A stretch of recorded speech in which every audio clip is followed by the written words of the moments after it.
Oui, effectivement. Merci, Monsieur le Président.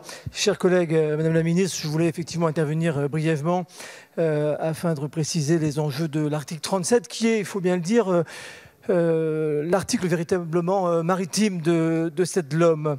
Vous l'avez lu, l'exposé des motifs souligne en effet que les activités professionnelles en mer sont confrontées à de nouveaux enjeux en matière de compétitivité, d'innovation technologique et à des nouveaux défis en termes sociaux et environnementaux, et bien évidemment, nous le savons tous. Je partage donc ce constat et nous devons en effet faire évoluer les choses en la matière.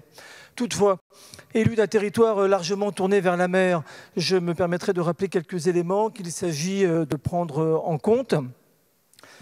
Et puis d'abord, Madame la Ministre, vous le savez, il y a une semaine tout juste, vendredi dernier, nous avons tous été très choqués, comme l'ensemble de nos concitoyens, par la disparition de 3 secouristes de la SNSM, partis secourir un navire en difficulté. Si j'évoque ce drame aujourd'hui, c'est pour rappeler, s'il en était besoin, le danger, même pour des femmes et des hommes aguerris, que peut revêtir parfois le monde marin et les transports. C'est pourquoi, en lien avec les acteurs du monde de la mer, justement, j'ai déposé des amendements qui ont été adoptés en commission et qui soulignent justement la spécificité de la profession de marin.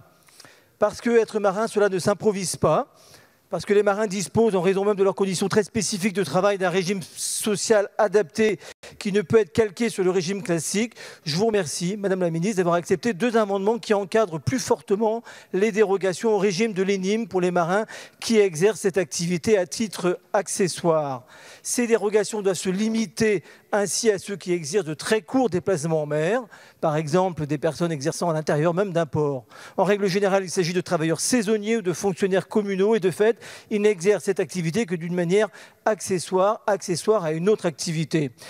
Je veillerai donc à ce que les ordonnances prises dans les mois à venir aillent bien dans le sens d'un tel encadrement.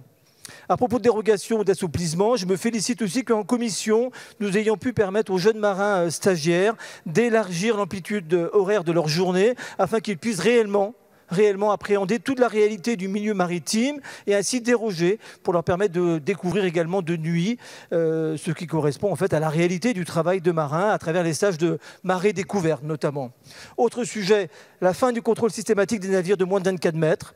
Il faut vraiment que nous soyons en mesure rapidement de savoir si l'abandon de ce contrôle systématique aura un impact ou pas sur le taux d'accidentologie de nos bateaux de pêche et que nous ciblions désormais avec plus de pertinence les contrôles qui seront donc désormais aléatoires.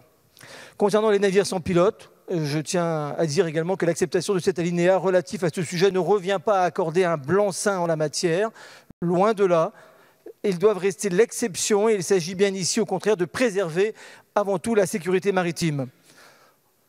Enfin, concernant nos engagements internationaux qui figurent aussi dans cet article, je me félicite que ce texte envisage l'application effective de la Convention internationale de Nairobi de 2007 sur l'enlèvement des épaves maritimes, c'était nécessaire, ou encore de l'alinéa qui vise à clarifier les obligations des sociétés de manning, en particulier par la mise en œuvre des dispositions de la Convention du travail maritime de 2006. Voilà, pour l'ensemble de ces dispositions, je demeurerai bien évidemment vigilant sur la rédaction des ordonnances.